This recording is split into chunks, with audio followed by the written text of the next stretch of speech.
Imagine this. It's the late 1960s. The air in Northern California is thick with the spirit of revolution, music, and change. But beneath this vibrant surface, a shadow is growing. A terror that will grip the nation and leave a scar that hasn't faded even today. This isn't just a story about a series of crimes. It's about a ghost, a phantom, who played a deadly game with the police, the media, and the public, and then simply vanished. This is the story of the Zodiac. Our tale begins on a cold December night in 1968, just before Christmas, on a quiet lover's lane in Benicia. Two high school students, David Faraday and Betty Lou Jensen, were on their first date. They were parked, enjoying a private moment, when another car pulled up beside them. A man got out, and in a sudden, brutal act of violence, their young lives were cut short. The local police were baffled. It seemed like a senseless, random attack. There were no clear motives, no suspects. It was a tragedy, but at the time, no one could have known it was just the beginning of a reign of terror. 7 months later, the nightmare returned. On the 4th of July, 1969, in a park in nearby Vallejo, another young couple, Darlene Farron and Michael Mago, were sitting in their car when a man approached. He shone a bright light into their eyes and then opened fire.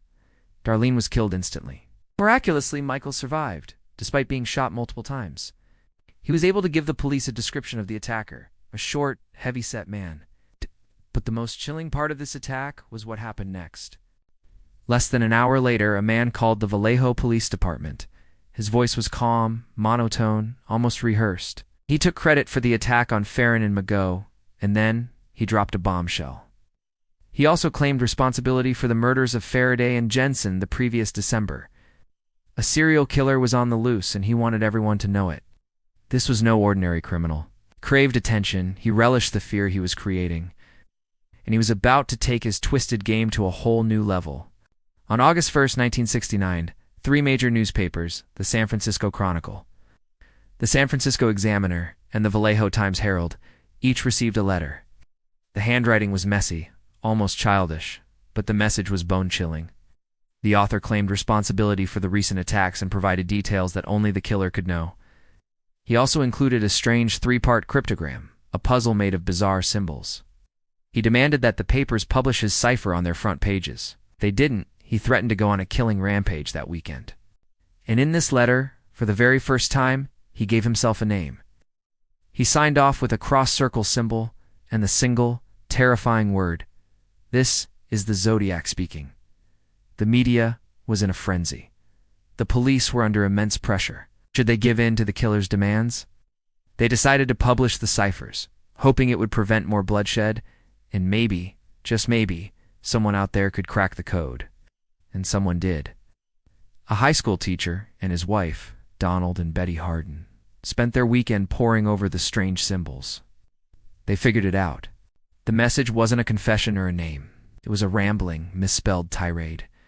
The killer wrote about how much he enjoyed killing people, claiming it was more fun than hunting wild animals.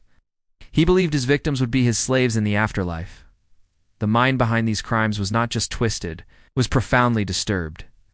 The Zodiac had introduced himself to the world, not with his face, but with his words and his puzzles. Just as the public was reeling from this revelation, the Zodiac struck again.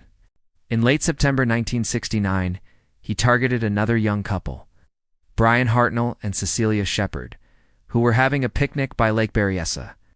This time, the attack was different, almost theatrical. A man approached them wearing a strange, executioner-style hood with the Zodiac symbols stitched on the front.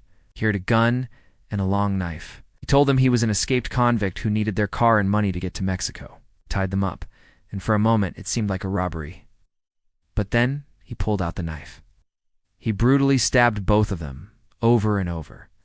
Before leaving, he walked over to Brian's car and drew his cross-circle symbol on the door, along with the dates of his previous attacks.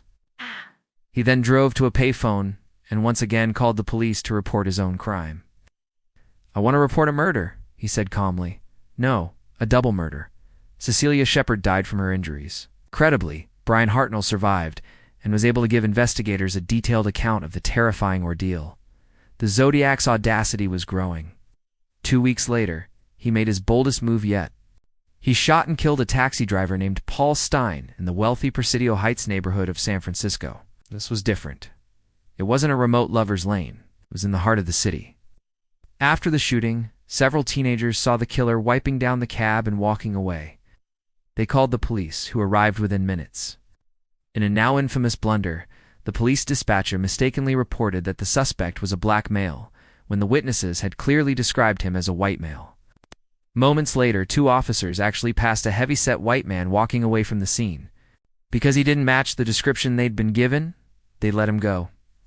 It's widely believed that these officers had a face-to-face encounter with the Zodiac Killer and let him slip through their fingers. The Zodiac was furious about how close he'd come to being caught.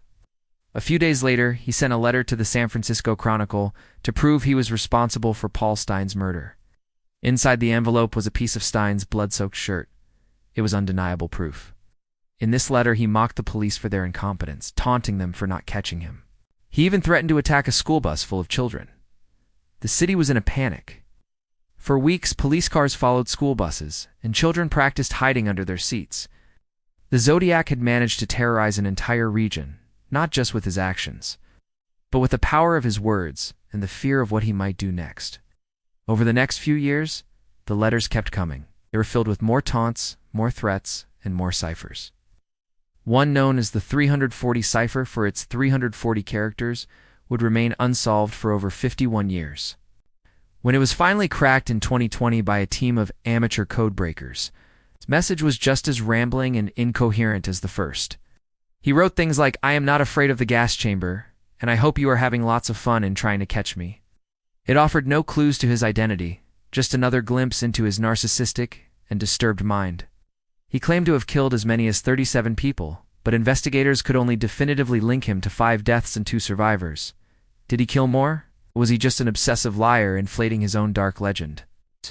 We still don't know. The police were inundated with tips. Thousands of people were investigated. Composite sketches were created based on witness descriptions from the Lake Berryessa and Paul Stine attacks. They showed a stocky, bespectacled man with a round face. Several key suspects emerged over the years. The most famous was Arthur Lee Allen, a man who was interviewed by police multiple times. He owned a Zodiac brand watch, wore the same size shoe as a print found at a crime scene, and friends claimed he had talked about the ideas expressed in the Zodiac's letters. But handwriting samples didn't match, and his DNA collected after his death didn't match the partial DNA profile found on the stamp of one of the Zodiac's letters. Other suspects have been proposed over the decades, each with their own set of circumstantial evidence. But none have ever been conclusively proven to be the killer. After 1974, the letters abruptly stopped. The Zodiac, who had so desperately craved the spotlight, simply faded into silence. The active investigation wound down, but the case never truly went cold. It became a cultural obsession, spawning countless books, documentaries, and movies. Amateur detectives and internet sleuths continue to pore over the evidence, proposing new theories and new suspects. The case represents one of the greatest failures in American law enforcement history. A killer who taunted the entire country, who put his name and symbol on the front page of every newspaper, was never brought to justice. So, who was he?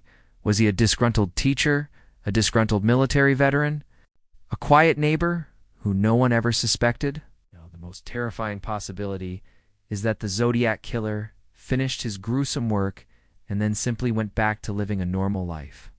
He could have grown old, had a family, and died peacefully in his bed, taking his dark secret with him to the grave. Not just a criminal, he's a question mark, a ghost in our collective consciousness.